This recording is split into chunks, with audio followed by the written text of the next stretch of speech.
Good evening, YouTube. Welcome back to the channel. This is iMac Sports, another football video, and today I'm going over my Week 5 power rankings for the 2024 NFL season. I do power rankings on this channel every single week, so if you like this video, make sure to come on back next week, and I'll be doing them once again. So let's get right into it. First off, we have the dumpster fire, as always. We have the Titans at 32, we have the Jaguars at 31, we have the Browns at 30, we have the Patriots at 29, and we have the Panthers at 28. So at 32, we have the Titans, and 31, we have the Jags. Titans and Jags are the two teams that have not won a game yet this season. I don't expect the Titans to be winning tomorrow against the Dolphins, but they are against Skylar Thompson, so anything can happen. That being said, if the Titans do win tomorrow, they will move above the Jaguars. That's about it. The Jaguars are 0-4. They lost this week in a close game against the Houston Texans. They got a early touchdown after a muffed punt. But overall, the Jaguars, like usual, had issues moving the ball consistently. Houston was able to come back and win the game. And overall, they played a decent game like they have the whole season, but they just can't seem to win, and Trevor Lawrence does not look great this year. Moving on to 30, we have the Cleveland Browns. The Cleveland Browns are 1-3. The Browns, as always, were expected to be decent once again this year, and as always, they disappointed. The Browns have not been decent. They've been basically the last couple of weeks, they've been the team that a team that is bad goes to beat because they can't beat anybody else. This week it was the Raiders. The Raiders came into Cleveland and they won. Actually, it may have been in Las Vegas, but the Raiders beat the Browns. The Raiders have been struggling to get wins. They're not a great team, but they can beat Cleveland, and Cleveland has kind of been the punching bag for teams that can't win a lot of games. That being said, Deshaun Watson has had a decent season. He hasn't turned the ball over a lot, but he also hasn't been extremely efficient. And for the most part, the efficiency is what's been the major issue of that offense. The Patriots are at 29. We have beaten one team. We beat the Bengals. The Bengals have turned out to be not that great. So not a huge impressive win. The Patriots have lost 3 games this season. A close loss to the Seahawks, very close. And then 2 blowout losses the last couple weeks to the Jets last week, and then this week to the 49ers. It's been a tough schedule, so 1-3 is not the end of the world because it has been a tough schedule. We are projected to lose all 4 games, so 1-3 is above prediction, but still not a great showing so far. The offense looks atrocious. The defense looks decent most of the time, but the 49ers mostly dismantled it today. As for the Carolina Panthers at 28, Andy Dalton looks good. Bryce Young is okay. He hasn't been horrendous. He's been bad. He's been real bad. But part of that is because he has no team. Part of that is because they kind of just threw him to the dogs last year, and it's been an uphill battle for him. I think that having Dalton in there for a couple games is going to be good. I think that it'll give some time for Bryce Young to develop. I think that if you put Bryce Young in towards the end of the season, that could be good. That could give him some confidence going into next year. I do think that the Panthers have a future with Bryce Young, but it's just not right now. And with that being said, Andy Dalton has done his job. Andy Dalton won last week, and then this week against the Bengals, they played a very solid game. It was a decent performance by Dalton, and I think that Dalton's going to have a solid season. Moving on to they won a game. We have the Giants at 27, the Dolphins at 26, the Bengals at 25, the Rams at 24, and the Broncos, who have won 2 games, at 23. The Giants are the Giants. Daniel Jones is actually having a decent year. Statistics-wise, he's played okay. He looked pretty good in the Cowboys game, but they couldn't finish drives. And as always, that's Daniel Jones' issues. He's good at moving the ball. He's good at creating offense. He cannot score touchdowns. He can't finish drives. He can't score in the red zone. That is his biggest challenge. And because they haven't fixed that yet, they're still 1-3. As for the Dolphins play tomorrow against the Tennessee Titans. If they lose, then they'll move down to 27. If they win, then they'll stay where they are because beating the Titans at this point doesn't really mean much. The Dolphins have Skylar Thompson at quarterback. Until they get a different quarterback situation going, they will not be in the top 20 for the most part. They had a good win against Jacksonville week 1, and then since then they've lost every game. They are playing tomorrow again against the Titans, and I expect them to lose. Moving on, we have the Bengals and the Rams. The Bengals and Rams have both had horrendous starts to the season. The Rams did beat the 49ers, but they are 1-3. As for the Bengals, they did get one win this week against the Panthers, and they are also 1-3. Both of these teams have had very hard schedules to start off the season. I guess the Bengals haven't been that hard. They lost to the Patriots. They beat the Panthers. But they have also played Kansas City and the Ravens. Both of those games were close games. They had chances to win in both of them. Sorry, they didn't play I forget. They played Kansas City. They played somebody else good. They had chances to win in both of those games. They weren't able to get it done. And overall, the Bengals have been disappointing this year. As for the Rams, they beat the 49ers and they've lost every other game. They have had a very difficult schedule. They've played a lot of tough teams. But with that being said, I still expect more from them. I think that one of these two teams will get out of their rut and make the playoffs, but I don't expect it to happen to both of them. They both ended up playing decently at the end of last year, but only one made the playoffs, and that was the Rams. At 23 of the Broncos, I think this is too low for them, to be honest with you. I think that the Broncos should be higher. I just can't get behind Bo Nix right now. Bo Nix had -7 passing yards in the first half today. I don't understand how that happens. Last week, I don't understand how they scored over 30 points with the offensive statistics that they had. I haven't been watching the Broncos games because I haven't had access to watching them. So maybe Bo Nix looks better than the highlights that I've seen. I'm not really sure. But I'm going to wait one more week before bumping the Broncos into the top 20. Although they have beaten two good teams in a row. They beat Tampa last week. They demolished them. And then this week they beat the Jets. So yeah, the Broncos will be moving up next week. Just not ready to do it yet. Moving on, they can beat bad teams. We have the Jets at 22. We have the Bears at 21. And we have the Raiders at 20. The Jets and Bears have been beating up on bad teams. They are both 2-2, and they've both lost 2 games to not phenomenal teams. Overall, both the Jets and the Bears have beaten the Tennessee Titans. That's why the Titans are last, because they're losing to bad teams. And then the Jets beat the Patriots and the Bears this week.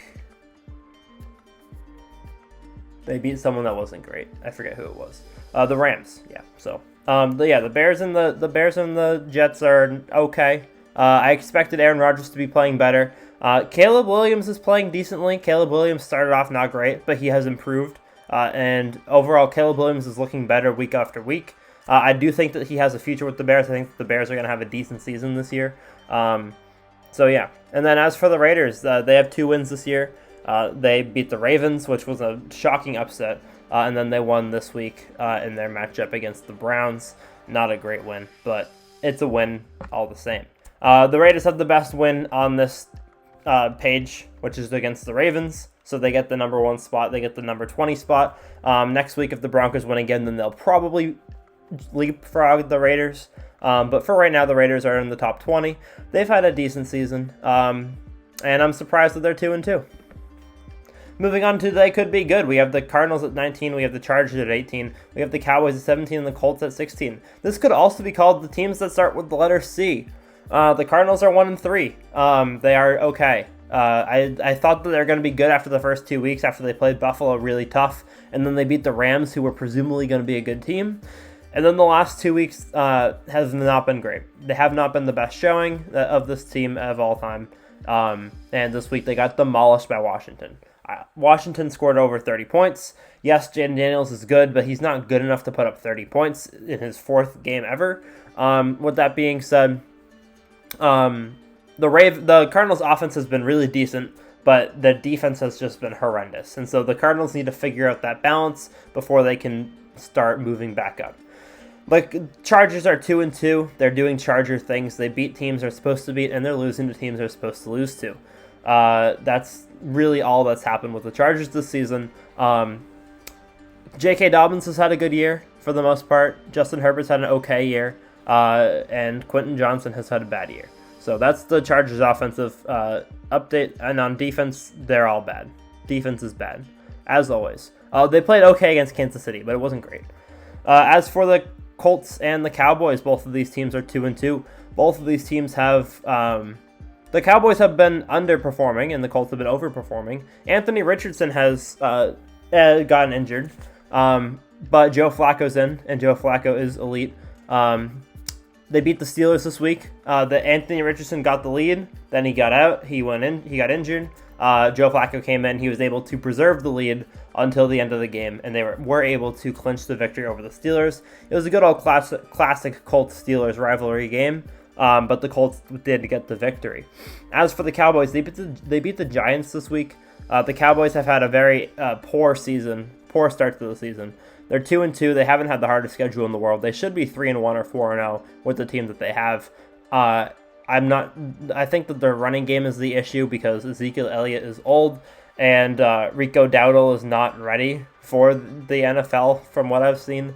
And the defense just has not been the Dallas Cowboys defense. Moving on to the dark horses, we have the Steelers at 15, the Packers at 14, the 49ers at 13, and the Falcons at 12. Steelers have had a good start to the season. They're 3-1.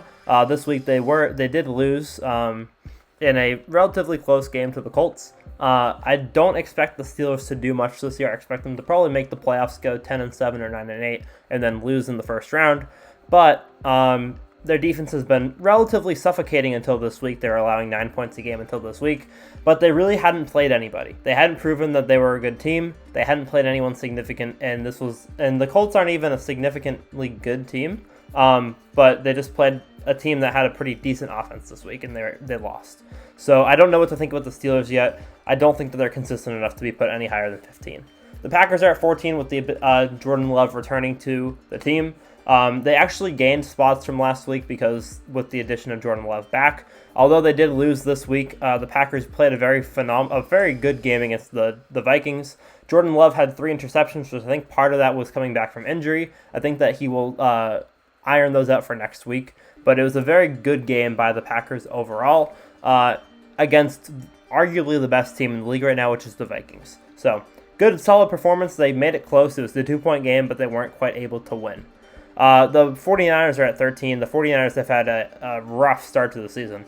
They're 2-2. They've beaten the Jets and the Patriots. They lost to the Rams, and they lost to the Vikings. The Vikings, again, are playing phenomenally. The Rams are not. The 49ers have not had a hard start to the season, and they're 2-2. Relatively speaking, 13 is generous for how they've played so far this year. The only reason why they're still up at 13 is because of the pedigree that they have from the last few seasons, but the 49ers are not playing like a top half team right now. They are playing worse, probably even than the Denver Broncos. As for the Falcons, they are at 12. The Falcons have had a surprisingly good start to the season. They're 2-2. They lost to Kansas City last week, but it was a decent game, and they could have won if there was a pass interference called. That was. I'm not going to be one of those people that's talked about refs. The Falcons played a very good game against the Chiefs. They had a lot of chances to win, and they've had a successful start to the season. They've had some good wins, and I expect the Falcons are going to be around for a while. They did beat the Eagles. They've had a hard schedule to be 2-2 in, and they have played significantly better than a lot of people anticipated. They did lose week 1 to the Steelers 18-10, but with that being said, that was week 1. That was before the offense started to mesh. I think that if the Falcons played the Steelers now, the Falcons would win a lot of times out of 10. Moving on to probably playoff teams, we have the Saints at 11, the Eagles at 10, and the Lions at 9. These are some solid teams. The Lions are not as good as they were last year. They're 1-2 right now. They haven't had the hardest schedule to start off the season, but they've had an okay start to the season, and they did lose to Tampa Bay, but Tampa Bay has been on a tear, so it's not the worst loss ever. They are playing tomorrow against the Seahawks. If they beat the Seahawks, they'll move up from 9-8, but if they lose to the Seahawks, they'll probably stay where they are. The Eagles and the Saints are both 3-1, although the Eagles might be 2-2. I'm not sure. I forget. But the Eagles and the Seahawks have both had up and down starts to the season. The Eagles beat the Eagles and Saints have both had up and down starts to the season. The Eagles beat the Saints last week. Sorry, they're both 2-2. There it is. They're both 2-2. Eagles beat the Saints last week. The Saints have lost 2 games in a row, but they were both against good teams, and they're both decent games. They demolished the Cowboys earlier on in the season. They have a good offense. They have a good defense. They just need to close out games, and they need to figure out how to do that. Last week they lost to the Eagles. This week they lost to the Falcons, and they were both close games, but it just wasn't there for the Saints. As for the Eagles, they the Eagles won the last week. They lost this week. They're going back and forth. They don't look like the Eagles that have been dominant the last couple of seasons, but they look like a team that could make the playoffs and maybe win a game. They're a team that can beat anyone, but they're not going to be consistent about it. And until I start seeing that consistency, they're going to be on the outside looking in on the top 10 most of the time. Moving on to the strong contenders, we have the Seahawks at 8, we have the Commanders at 7, we have the Buccaneers at 6, and we have the Ravens at 5. Pretty good starts to the season for all these teams. Seahawks are 3-0. They haven't played anyone good, so if they do beat the Lions tomorrow, then they will probably move up to number 6. They'll probably stay below the Ravens, but they'll move up to number 6 if they win tomorrow. If they lose tomorrow, then they'll move down to 9. They won't really move anywhere if they lose. They've had a solid start to the season. Geno Smith has played okay, but for the most part, they haven't played anyone significant. They beat the Patriots, they beat the injured Dolphins, and someone else. But Seattle has not had an impressive start to the season, but they are 3-0, and they are winning their games. So they've won the schedule in front of them. As for the Commanders at number 7, Jaden Daniels has been playing out of his mind. The Commanders are easily a top 10 team. I'm not sure if they're all the way up at number 7. 7 might be a little bit of a stretch, but they have been phenomenal. They demolished the Bengals last week. They demolished the Cardinals this week. They're on a tear. And the only game that they've lost was week 1 against Tampa, before Jaden Daniels was able to get into his groove and before the defense started solidifying the way they have the last couple of weeks. They lost 37-20 week 1 against Buccaneers, but since then they have been unstoppable, and I think that this is going to be a good Commanders team.